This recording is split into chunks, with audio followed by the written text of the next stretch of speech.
From harness racing to the rodeo, the New Zealand Rodeo Cowboys Association is changing some of its practices to address animal welfare concerns after an outpouring of public concern last season. The rodeo season starts again with its first meeting at Labour weekend. Now, earlier this year, the Animal Law Association, this is a coalition of lawyers working to improve the welfare and lives of animals, sent a report to the government which said the code of welfare was flimsy, outdated and illegal. Now, the then Associate Minister of Agriculture, Perrottet, refused to ban rodeos and was due to look at ways to improve conditions for the animals. But in the meantime, Lyal Cocks of the New Zealand Rodeo Cowboys Association says critics of his industry are extremists and he's going ahead with his own changes. We're doing our own reviews. We implemented some significant changes at the annual general meeting earlier this year for this season, and some of the events we're continually working on how we can, reduce the risk of any harm to human or the people taking part or the animals that are competing in rodeos. So Lyal, can I ask you, Lyal, are your events safe? Yes, they're safe. We do get, like any sporting event, sometimes the people do get injured. Riders and that falling off, but generally it's pretty safe. Are they safe for the animals involved? Yes, if you look at our statistics, we have very few accidents. Like any sport involving animals, equestrian sports, there are regrettably sometimes accidents, but we kept a lot of statistics last year. We've put them through to MPI. Very few accidents, most of them some minor injuries, but in general we came through very good. So you're talking about accidents there, and you talk about riders, and then I asked you about animals. So if everything's safe, why did you review your animal welfare? Some of the things are just to make the competition better.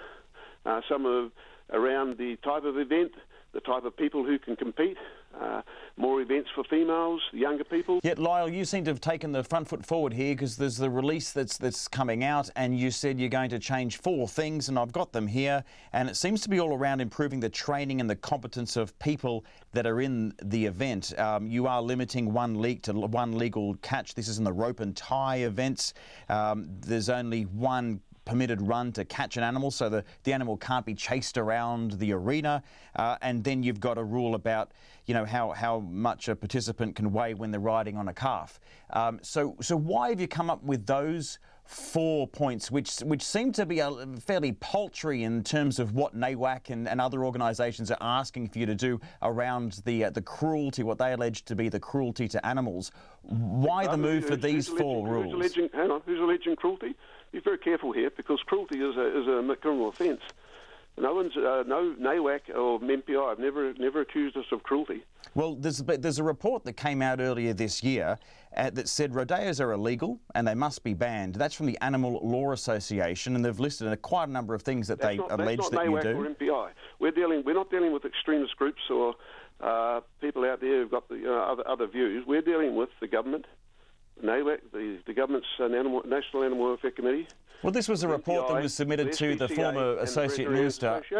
Lyal, this was a report that was submitted to the former Associate Minister, Perrottet, that wanted to look into this. She's received the report. She didn't confirm before she left that ministry whether she had read it, but it lists a number of things that are commonly done, and maybe I can run through some of them with you and see whether you've ruled them in or ruled them out of this upcoming season. Electric prods, are they in or out? Electric prods are in quite a few of the animal welfare codes, not just rodeo, are enabled, but we minimise the use of them. Flank straps? Yeah, flank straps are in.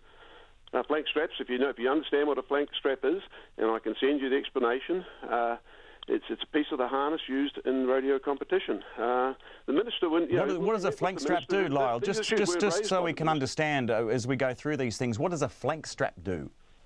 Flank strap is a piece of harness that's on a bucking horse to encourage them to buck high and straight. And how does it do that? How does it encourage them? Hang on. You wanted to know. It's padded with sheepskin. It's not tight. It's just firm, and it works on a pressure release type thing. So as it kicks out, there's less pressure and it comes down. Now, and the flank comes off as soon as the 8 seconds is over. What about a tail twist? It's no different than other harness used in other events. And, you know, I'm pacing horses. They've got traces to make sure they pace, which is an unnatural movement. But it's no different than any other harness equipment used in equestrian events. All right, I'll just run through a couple of others. Tail twisting, what's that? That's illegal. That's illegal? Yep. And so that's ruled out? Yep. Rope burning? Well, we don't have that happening, but if it's rope burning, if you're working with animals anywhere, it could be on a dog or it could be on a calf or it could be on a horse. If the rope burns the animal, that's rope burn. In the meantime, you're happy to allow for the use of electric prods, flank straps and spurs and ropes being thrown around young calves' necks and young cows being slammed onto the ground. That came out of the report, but it sounds like you're quite happy for that scenario to be played out. That's not what happens. That's not what happens. Well, you've agreed to electric prods, you've agreed to flank straps. Come to a rodeo with me, Alex, and I'll show you. I'll invite you to come to a rodeo and we'll go through it. I might take you up. That doesn't happen. Heck, I said to you before, electric prodders, they are legal, but we don't like using them. And I'm encouraging or working with the clubs throughout New Zealand to ensure that if they are used, they're used as per the rules, but to a minimum standard. We don't throw cattle beasts to the ground and all that sort of thing, slam them to the ground. All very emotive talk by a few people out there. It doesn't matter what we do, they will still protest against the sport. But it's not just restricted to rodeos. You know, these people don't want animals used for anything, a lot of them, and whether it be sport or food or other type things. They harass people involved in rodeo. They harass our communities, our supporters, by social media. They can do it from a distance. If I did it to your children and that, you wouldn't tolerate it. But there's no difference. It's just total social media harassment and bullying. Have you gone to the authorities about that?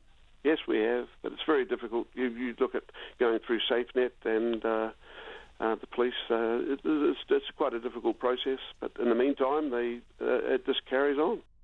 Lyal Cocks there, and to let you know, we do plan to take up his invitation and attend a rodeo, so do keep an eye out for that.